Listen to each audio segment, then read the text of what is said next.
अस्सलामु अलैकुम रहमतुल्लाह।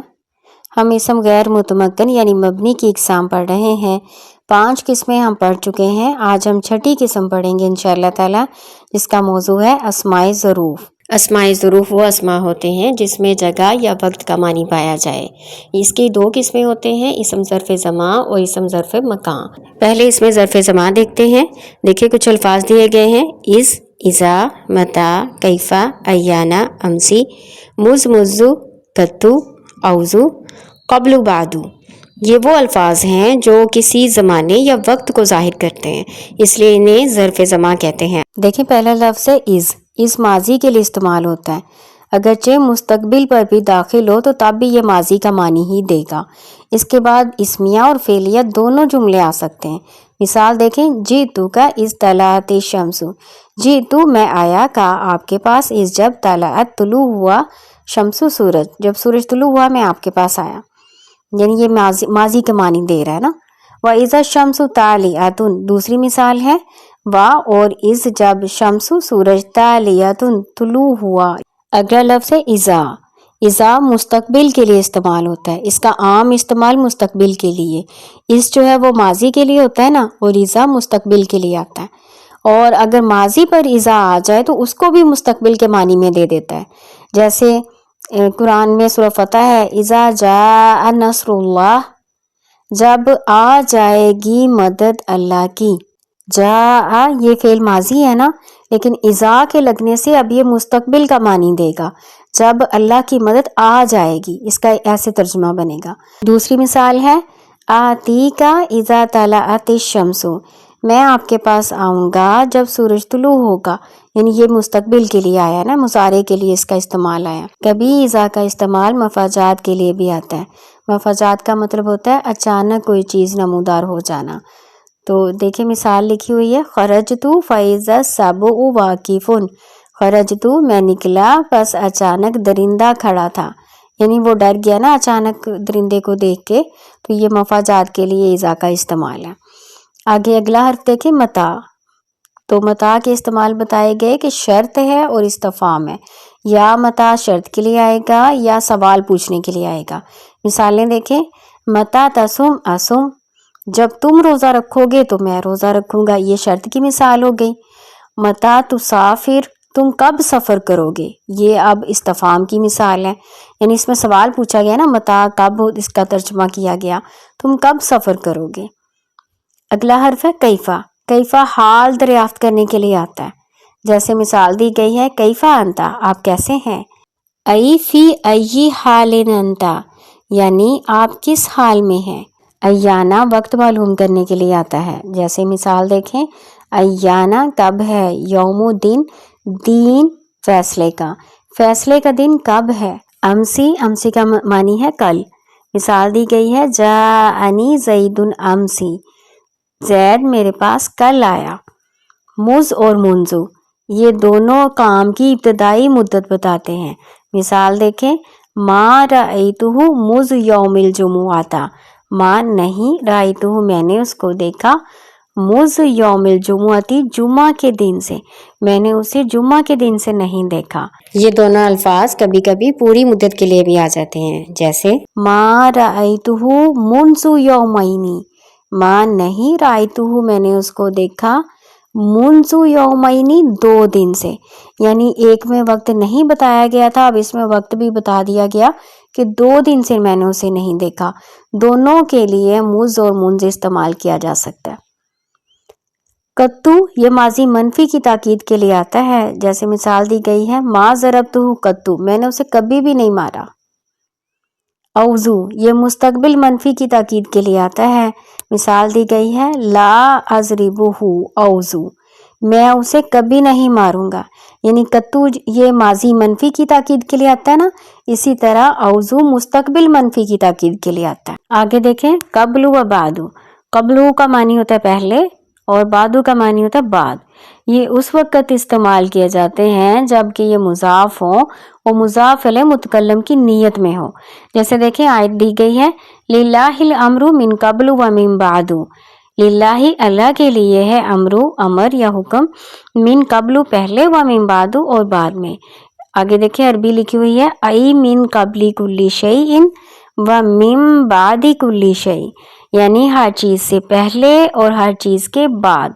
अब एक बात पर गौर कीजिए, देखिए आयत में लिखा हुआ है मिन कबलू, मिन हरफे जारा होता है, ये अपने मजरूर को जेर देता है ना, तो कबलू के नीचे जेर तो नहीं लगी हुई ना। तो आगे देखिए इसकी जो तफसीर लिखी हुई है ये भी अरबी में लिखी हुई है, इसकी तफसीर इस आयत की, तो मिन कबली लिखा हुआ है, ठीक है। मिन हरफे जारा है तो इसने अपने मजरूर को जेर दे दी है, कबली हो गया। तो ये इसी से आपने देखना है कि जो इसम ज़रफ़ होता है ना उसके नीचे जेर नहीं आएगी, उसका अराब चेंज नहीं होगा। तो मिन कबलू में जो कबलू है ना ये इसम ज़रफ़ वाला कबलू है, ठीक है, और मिन कबली ये इसका जर मजरूर है, ठीक है, इस वजह से इसके नीचे जेर लगी है। ये आपने ध्यान से इस बात को समझना है। आगे देखें एक और मिसाल दी गई है अना हाजिरुन मिन कबलू, यानी इसकी तफसीर है आगे मिन कबली का, यानी तुमसे पहले मैं हाजिर था। आगे तीसरी मिसाल है मता तजीउना बादू, मता कब तजीउना तुम आओगे हमारे पास, बादू बाद, यानी बाद हाजा यानी इसके बाद। आगे देखें ज़र्फ़ मकान है हैसु कुदामु खल्फू तहतु फौकू इंदा ऐना लदा लदुन। अब इनकी तफसीर पढ़ते हैं। देखिए पहला लफ्ज़ है हैसु, हैसु अक्सर जुमला की तरफ मुज़ाफ होता है।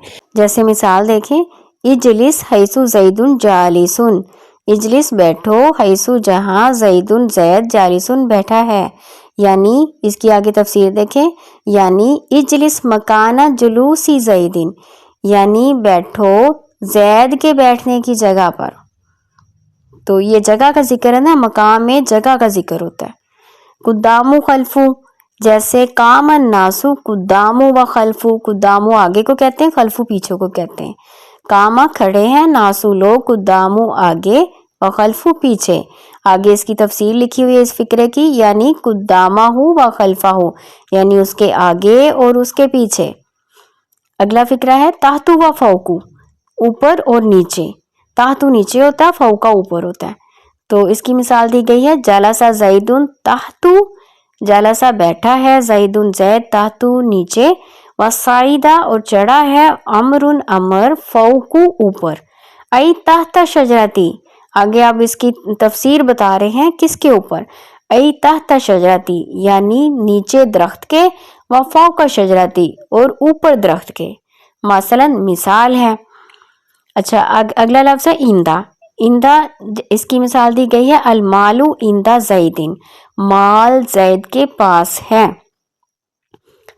इंदा में किसी चीज़ का कब्ज़े में होना काफ़ी है, यानी हमेशा आपके पास होना ज़रूरी नहीं है कि आपके पास ही हो, आपने घर में भी रखी हो सकती है कोई चीज़। जैसे आपके पास अगर 100 रुपये हैं तो आपकी जेब में ना हो तब भी आप इंदा कह सकते हैं कि मेरे पास 100 रुपये हैं, इंदी मियातुन, यानी मेरे पास 100 रुपये हैं।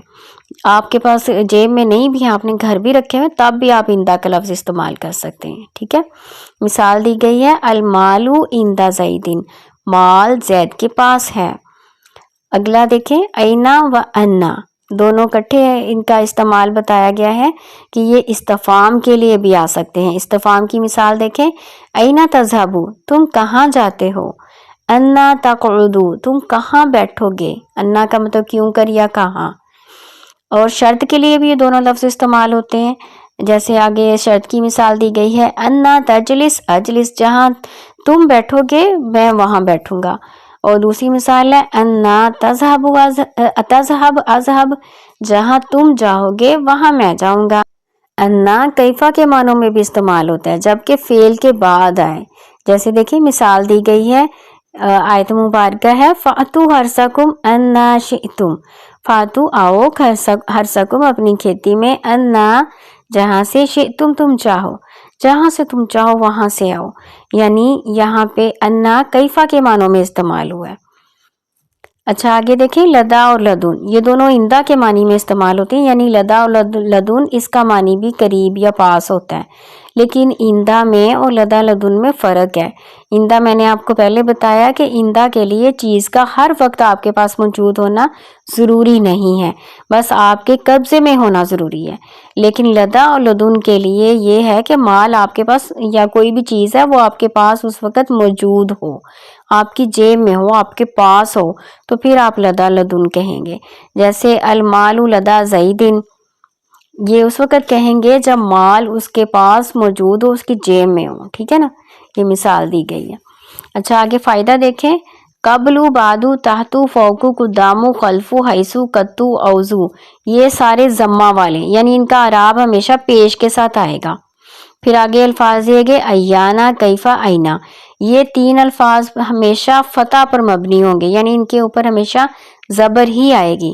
اور امسی اکیلا وہ لفظ ہے جو کسرہ پر مبنی ہوتا ہے، یعنی اس کے نیچے زیر آتی ہے، اور باقی کے سارے ظروف سکون پر ہیں۔ ان کو آپ نے یاد کرنا ہے کہ پیش والے کون سے ہیں، زبر والے کون سے ہیں، زیر والا تو ایک ہی ہے، اور باقی جو ہیں ساکن ہیں حروف، ان کو الگ الگ کر کے نا آپ نے ایسے اس کو یاد کر لینا۔